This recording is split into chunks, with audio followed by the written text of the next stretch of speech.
এক আল্লাহওয়ালা কাছে খবর আসছে যে আমাদের এলাকায় এক মহিলা আছে যিনি পতিতা পেশায়, যার পেশা হলো পতিতা পেশা। কি পতিতা বুঝেন? আর বাংলাম না, ঠিক না? তো বুজুর্গ বলতেছে পতিতা পেশা। হ্যাঁ। তো উনি একদিন পর্দার আড়ালে যেয়ে বলছে, মা না, ওই মেয়ে, তোকে আমি একদিনের জন্য বুক করতে চাই। আমার কামই তো এটা আমার, কিন্তু শর্ত আছে, ওই দিন আমি যা বলবো তা করতে হবে। বলছে এই জন্যই তো ওই দিন তোমার বুক, তুমি যা বলবে তা করব। বলছে টাকা কত নিবা? বলছে এত। বলছে ওকে। চলে আসছে, দিন তারিখ মতে গেছেন। বলছে আজকে কিন্তু আমার বুকিং। বলছে হ্যাঁ, আমিও তো অপেক্ষায় আছি। বলছে যা বলবো তা করতে হবে। বলে অবশ্যই। তো নিয়ে আসছে মতন। বলছে যে যাও, প্রথমে গোসল করো। এইভাবে গোসল করতে হবে। তো এইভাবে গোসল করছেন, পর্দার থেকে বইলা দিছেন এইভাবে গোসল করবে। তারপরে বলছে এই যে কাপড় দিলাম, পড়ো। কাপড় দিছে, পড়ছে। বলছে দেখো, নড়চড় করা যাবে না, তোমার সাথে আমার ডিট, সারা রাত্র আমার, যা বলবো তা করতে হবে। নতুন কাপড় পরায়া বলছে জায়নামাজ দিছে, এবার বিছাও। কয়টার উপরে দাঁড়াও। পশ্চিম দিকে মুখ করে দাঁড়াইছে। পর্দার আড়াল থেকে হাত উঠায় আল্লাহকে বলছে এই পর্যন্ত আমার দায়িত্ব ছিল, আমি আইনা মুসল্লায় খাড়া গড়ায় দিছি, বাকি হেদায়েত আপনার দায়িত্ব, দিলে দিলেন, না দিলে না দিলেন। রব্বে কাবার কসম, আমি হাফিজ হুজুরের মুখ থেকে শুনছি, নাইলে আমি বলতাম না। যার তার কিসসা আমি বয়ান করি না, আমি হাফিজ হুজুরের মুখ থেকে আমার এই কানে শুনছি। হাফিজ হুজুরে চিনেন? কামরাঙ্গীর চর মাদ্রাসার হাফিজ হুজুরের মুখ থেকে শুনছি। মহিলা বলে একটা চিৎকার দিছে, আর দিয়া বলছে মালিক তওবা করে ফেললাম। মহল্লাবাসীকে সপ্তাহে একদিন আল্লাহর ঘরে আইনা পিছের থেকে দোয়া করেন, আল্লাহ ডেলি যাইয়া ওর পরিবেশে পাও ধরছি, আজকে তোর পরিবেশে আইনা ছেড়া দিছি, তুই জানোস, তোর কাম জানে, হেদায়েত দিলে দে, না দিলে না দে, আমরা গেলাম। তারপরে কথা বলেন কিছু, দেখেন কি হয়। কয় কাম হইল? 4টা, ঠিক না? হ্যাঁ, কি 4টা হইল। এইবার 3 দিন আল্লাহর ঘরের পরিবেশে থাইকা, মাসে 3 দিন আল্লাহর ঘরের পরিবেশে থাইকা, নিজের এলাকার ভিতরেই, নিজের থানার ভিতরেই, নিজের ইউনিয়নের ভিতরেই আল্লাহর ঘরে 3 দিন থাইকা মানুষকে এই কথা বুঝান, এই 3 কথা বুঝান, তোমাকে বাঁচাও, ঘরকে বাঁচাও, পরিবেশকে বাঁচাও। এটা আমাদের সবচেয়ে বড় ফরজ। বাঁচাও, 3 দিন আল্লাহর ঘরে থাইকা বুঝান, আর আল্লাহর ঘরে আইসা দোয়া করেন। আমার দায়িত্ব বুঝানো ছিল, বুঝাইয়া দিছি। আমার দায়িত্ব বুঝানো ছিল, বুঝাইয়া দিছি, কিন্তু বাকিটা আমার দায়িত্ব না। বাকিটা কি? হেদায়েত দেওয়া, দিলে গাইথা দেওয়া, বুঝাইয়া দেওয়া, চলায়া দেওয়া আপনার দায়িত্ব। এই দোয়া করেন, পারবেন? হ্যাঁ, বুঝাইতে পারলাম? একটা পরিবেশ তৈরি হবে, করেন। এই মহল্লা আলাদেরকে বলতেছি, করেন। আমার কথা মাইনা করেন। মা বোনদেরকে বলেন ঘরে ঘরে করতে। প্রত্যেক আকেল বালেক পুরুষ নারীর উপরে এই 3টা দায়িত্ব জরুরি। নিজেকে বাঁচানো, ঘরকে বাঁচানো, পরিবেশকে বাঁচানো।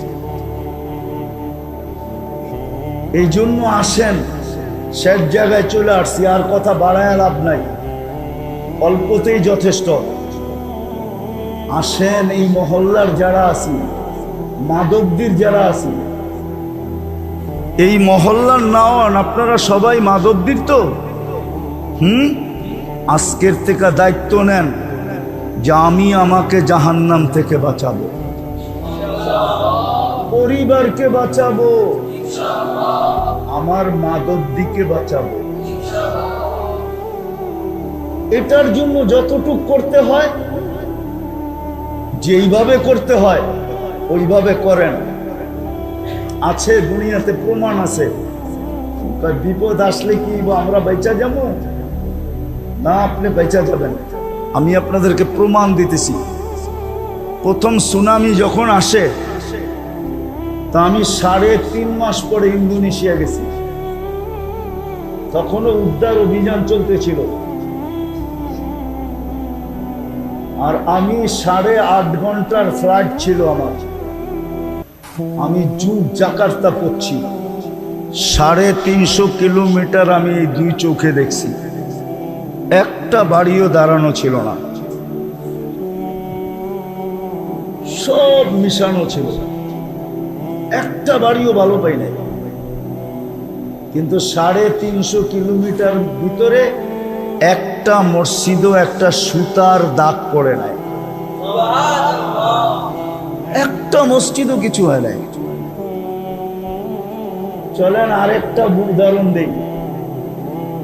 আজ থেকে 10-12 বছর হবে, 2009 কি 10-এ হবে, তুর্কিতে একটা ভূমিকম্প আসছিল, একটা শহর ধসে গেছিল। আরে তুর্কিতে না, ইটালিতে একটা শহর ধসে গেছিল। ওই শহরে আমি গেছিলাম। ওই শহরে একটা মসজিদ ছিল, ওই মসজিদে আমি বয়ান করছি। পুরা শহর ধসে গেছে, কিন্তু ওই মসজিদ কিচ্ছু হয় নাই। আপনারা যদি শুরু করেন, তাহলে বিপদ আইলে আল্লাহ বাঁচায় দিবে। বিপদ আসলে কি করবে? বাঁচায় দিবে। আমি এতটুক আপনাদেরকে বলবো, আমি 3 চিল্লা বলবো না, আমি এটা অভ্যস্ত না। আমি এতটুকু অবশ্যই বলবো যে মাধবদীর মানুষ আজকে 3টা দায়িত্ব বোঝেন, যেটা আপনার উপরে ফরজ। বাকি দূর দূর যায় পাও ধরা, দুনিয়ার এই কোণার থেকে ওই কোণায় যাওয়া, এটা আপনার উপরে ফরজ না। হইতে পারে, কিন্তু কেফায়া হবে, ফরজ না। আপনার উপরে যেটা সবচেয়ে জরুরি ফরজ দায়িত্ব, সেটা হলো নিজেকে বাঁচাও, ঘরকে বাঁচাও, এলাকাকে বাঁচাও। আমার মনে হয় কি, ছেলেরা কি কয়, যুবকরা কি কয়, জানাজুনা নাই? বর্তমানে MBBS ডাক্তার হলে কয় বছর লাগে? না বেড়া, তো ঠিক না। কি ভাই, কলেজে পড়োই না কেউ? হ্যাঁ,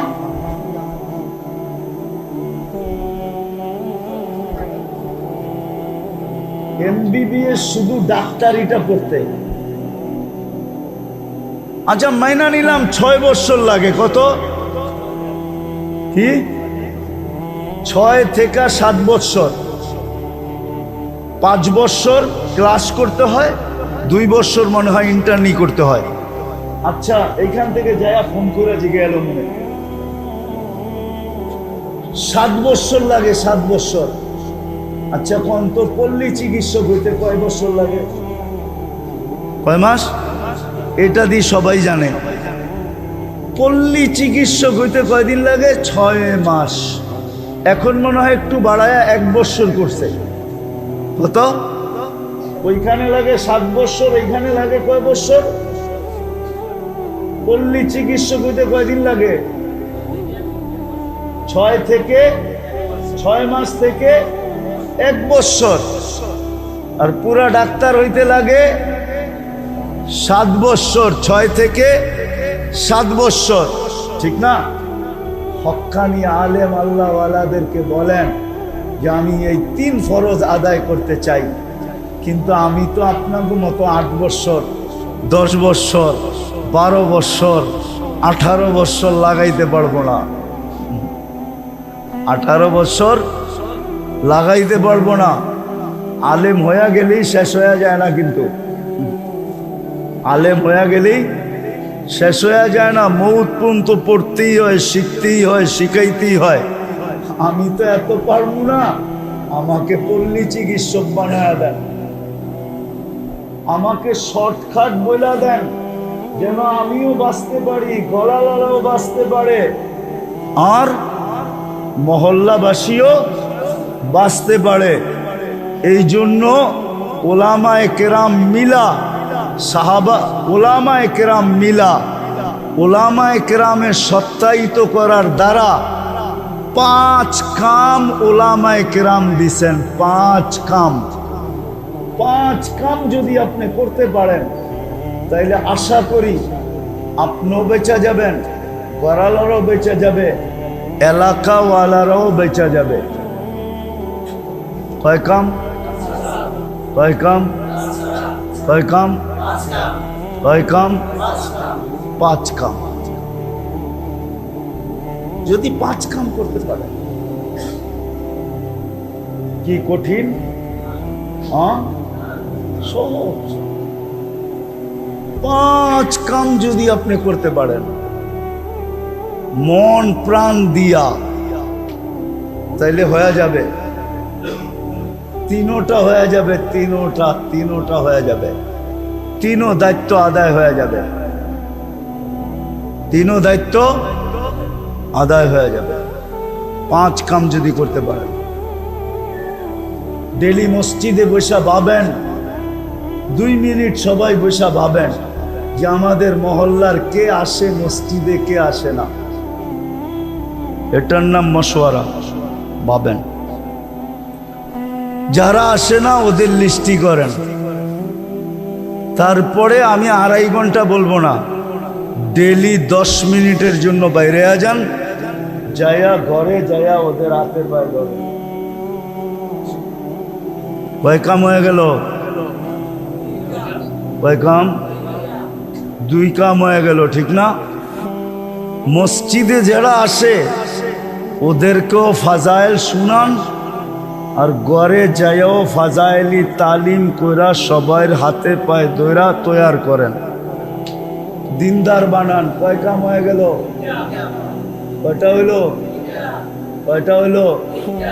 3টা হয়ে গেল। চতুর্থ, নির্দিষ্ট একদিন কইরা, একদিন নির্দিষ্ট কইরা সবাইকে হাতে পায়ে দইরা মসজিদে আইনা আল্লাহর ঘরের পরিবেশে বসায়া। এতদিন তো ডেলি যাইতেন, ওর পরিবেশে ওকে রাইকা হাতে পায়ে ধরতেন। আজকে নিজে বাঁচলেও ঘর বাইচা নাই, ঘর বাঁচলেও পরিবেশ বেচা নাই। যদি পরিবেশ বেচা থাকতো তাহলে বললাম না মুসলমানের এই দুরবস্থা হতো না। ওইখানে তো রক্ত জোড়েই নাই, তারপরও বলতেছে ইয়াদুল্লাহি ফাওকা আইদিকুম। এইখানে তো 38,000-এর রক্ত ঝরে গেছে।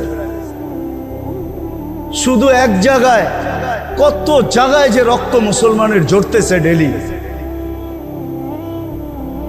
ঝরতেছে। দোয়া করতেছি, কোনো কাজে লাগতেছে না। এই জন্য পায়ে হাত দিয়া বলি, আজকে আমার কথা বুঝেন, বুঝা চলেন, অঙ্গীকার করি। আমি আপনাদেরকে বলবো না আপনি দূর দূর যান, আমি মাদক দিয়ালাদেরকে বলবো মাদক দি সামলাও। মাগরিবের ওয়াক্ত হলো, আজান হলো, পুরো মাদক দি যেন থাইমা গেল। সব মসজিদে দৌড়াইতেছে, জায়গা না পাইলে মার্কেটের ভিতরে দাঁড়ায় গেছে, দোকানদার দোকানে, মার্কেটওয়ালা মার্কেটে, ফ্যাক্টরিওয়ালা ফ্যাক্টরিতে, অফিসওয়ালা অফিসে, আরে রাস্তাওয়ালা রাস্তায় দাঁড়ায় গেছে। কেন দাঁড়ায় গেছ? 3 রাকাত পড়া সালাম ফিদাইতে দেরি, 7 বার পড়তে দেরি, জাহান্নাম থেকে মুক্তির পরোয়ানা লইতে দেরি হবে না, এই জন্য দাঁড়ায় গেছি। মাধবদীর হাইওয়ে পর্যন্ত যেন জাম হয়ে যায়, হাইওয়ে মানুষ দাঁড়ায় যায়। এত মানুষ মসজিদে জায়গা পাবে কোথায়? হাইওয়ে জামাত হইতেছে, মাধবদী সামলান, নরসিংদীওয়ালারা নরসিংদী সামলান। প্রত্যেক থানা আলা ইউনিয়ন আলা যদি ইউনিয়ন সামলানি শুরু করে তাহলে সারা দুনিয়া সামলায়া যাবে। আর নাইলে যেইভাবে মেহনত করে আসতেছি, মায়ে কইছে বানতে দান, বানতে আসি উদা দান। চিনেন গ্রাম্য শব্দ? বোঝেন? মনে হয় বোঝেন নাই। বুঝছেন? মায়ে বলছে আগে ডেকি ছিল না, দান বানতে দান, বানতে আসে কি উদা দান। চিনেন? এখনো শুকায় নাই, তো ওইটা বানলে কি হইব? চাউল হইব? কি হইব? হ্যাঁ, চিরা কয়ভাবে খাওয়ান যায়? শুধু একভাবে, কি ভিজায়া খাওয়ান যায়, ঠিক না? নাইলে শুকনা খাইবেন আর পানি খাইবেন, এই তো ওই একই কথা, ঠিক না? আর চাউল 100 ভাবে খাওয়া যায়। কি 100 ভাবে চাউল খাওয়া যায় না? 100 প্রকারের চাউল খাওয়া যায়।